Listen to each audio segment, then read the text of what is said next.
வரலாற்றில் இன்றைய முக்கிய நிகழ்வுகள் 1908ஆம் ஆண்டு ஜனவரி 12ஆம் தேதி தொலைதூரத்துக்கான வானொலி செய்தி முதல் முறையாக ஈஃபில் கோபுரத்தில் இருந்து அனுப்பப்பட்ட தினம் வரலாற்றில் இன்று. தேசிய இளைஞர் தினம் ஒவ்வொரு ஆண்டும் ஜனவரி 12ஆம் தேதி தேசிய இளைஞர் தினமாக அனுசரிக்கப்படுகின்றது. 1984ஆம் ஆண்டு இந்திய அரசாங்கமானது சுவாமி விவேகானந்தரின் பிறந்த நாளான ஜனவரி 12ஆம் தேதியை தேசிய இளைஞர் தினமாக அறிவித்தது. இந்நாளில் இளைஞர்களுக்கான பல்வேறு போட்டிகள் ஏற்பாடு செய்யப்படுகின்றன. இவரின் சிந்தனைகள் இளம் தலைமுறையினருக்கு முக்கியத்துவம் கொண்டதாக இருப்பதால் இவரின் பிறந்த நாளில் தேசிய இளைஞர் தினம் கொண்டாடுவது குறிப்பிடத்தக்கதாகும். புலம்பெயர்ந்த உலக தமிழர் தினம் பல்வேறு நாடுகளுக்கு சென்று வாழும் தமிழ் மக்களின் பிரச்சனைகளை தீர்த்து வைத்திடவும் அவர்களுக்கு தேவையான உதவிகள் செய்திடவும் புலம்பெயர்ந்து வாழும் தமிழர்களின் உளப்பூர்வமான மற்றும் பல்வேறு தேவைகளை பூர்த்தி செய்யும் பொருட்டும் ஒவ்வொரு ஆண்டும் ஜனவரி 12ஆம் தேதி புலம்பெயர்ந்த உலக தமிழர் தினமாக கடைபிடிக்கப்படுகின்றது. சுவாமி விவேகானந்தர் இளைஞர்களுக்கு எல்லாம் முன்னோடியாக திகழும் சுவாமி விவேகானந்தர் 1863ஆம் ஆண்டு ஜனவரி 12ஆம் தேதி கொல்கத்தாவில் பிறந்த தினம் வரலாற்றில் இன்று.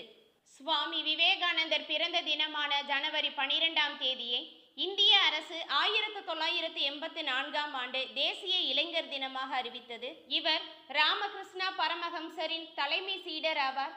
மேலும் ஸ்ரீ ராமகிருஷ்ணா மடம் மற்றும் ஸ்ரீ ராமகிருஷ்ணா மிஷன் போன்ற அமைப்புகளையும் நிறுவியவர். சுவாமி விவேகானந்தர் அவர்கள் ஏழை மக்களின் முன்னேற்றத்திற்காகவும் உதவியற்றோர் மற்றும் ஒடுக்கப்பட்டோரின் நலனுக்காகவும் நாட்டிற்காகவும் தனது வாழ்க்கையை அர்ப்பணித்தார். ஆங்கிலேயர் ஆட்சியில் இருண்டு கிடந்த இந்தியர்களுக்கு மத்தியில் ஆர்வத்தை தூண்டும் விதமாக தன்னம்பிக்கை என்னும் விதையை விதைத்தார்.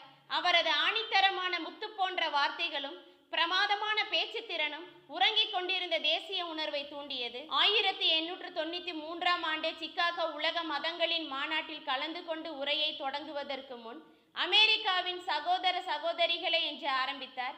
சுவாமி விவேகானந்தர் இங்கிலாந்திற்கும் சென்றார். அங்கே பல மக்கள் இவருக்கு சீடர்களாக மாறினர். அவர்களில் மிகவும் பிரபலமானவர் சகோதரி நிவேதிதா ஆவார். இந்தியாவிற்கு ஒரு கலங்கரை விளக்கமாக திகழ்ந்த இவர் தன்னுடைய 39வது வயதில் 1902ஆம் ஆண்டு மறைந்தார். டாக்டர் பகவான் தாஸ் சுதந்திர போராட்ட வீரர் டாக்டர் பகவான் தாஸ் 1869ஆம் ஆண்டு ஜனவரி 12ஆம் தேதி உத்தரப்பிரதேச மாநிலம் வாரணாசியில் பிறந்த தினம் வரலாற்றில் இன்று. இவர் கல்வியிலும் எழுத்து பணிகளிலும் அதிக ஈடுபாடு கொண்டிருந்தார். பல்வேறு மதங்கள் மற்றும் தத்துவங்கள் குறித்து ஏராளமான நூல்களை படித்தார். மேலும் காங்கிரஸில் இணைந்து தேச விடுதலைக்காக பாடுபட்டார். இவர் ஆங்கிலேய ஆட்சி முறை காரணமாக மிக மோசமான நிலையில் இருந்து வந்த இந்திய மொழிகள் கலாச்சாரம் பண்பாட்டை காக்க வேண்டும் என உறுதியேற்றார். இவருக்கு 1955ஆம் ஆண்டு பாரத ரத்னா விருது வழங்கப்பட்டது.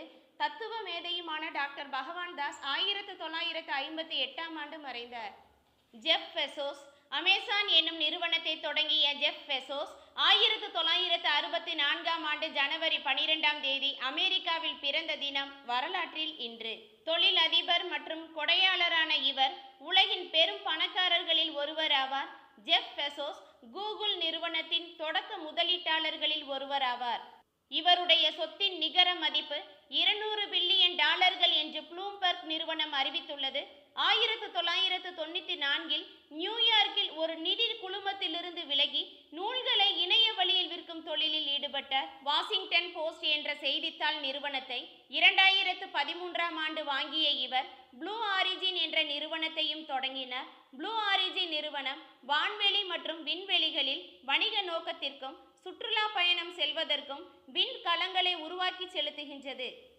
1876ஆம் ஆண்டு ஜனவரி 12ஆம் தேதி அமெரிக்க நாவல் ஆசிரியர் Jack London the call of the wild 1903 மற்றும் ஒயிட் ஃபேங் 1906 ஆகியவற்றின் ஆசிரியர் சான் பிரான்சிஸ்கோவில் பிறந்த தினம் வரலாற்றில் இன்று.